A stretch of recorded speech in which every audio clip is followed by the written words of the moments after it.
friends आपण ए देखुए कि नीतीश कुमार आ चंद्रबाबू नायडू को एत इंपोर्टान्स दिया तो आपण कन्फ्यूजन रे थे कि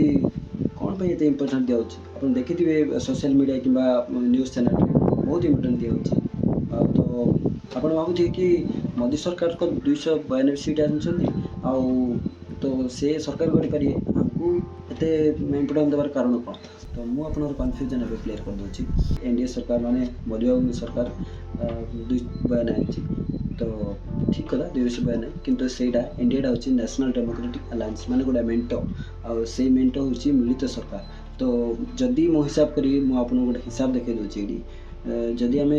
कथा खाली बीजेपी पार्टी तो बीजेपी पार्टी अच्छी ओनली 240 सीट तो 240 रे आप जानते केबे भी सरकार गठन हो पारे जो नीतीश कुमार बिहार मुख्यमंत्री पाखे अच्छी 12 सीट आंध्र प्रदेश मुख्यमंत्री पाखे अच्छी 16 सीट तो यही दुलकर मिसिकी 268 तो 268 आउ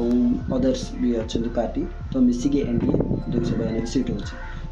जदि यही मंत्री जदि इंडिया अलायंस माने जो राहुल गांधी लीड कर इंडिया अलायंस को इंडिया मेंट को जब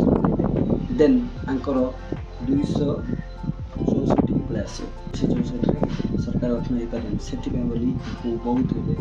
प्राधान्य माने बहुत इंपोर्टेंट दिया जाए एमती वीडियो मो चैनल को सब्सक्राइब कर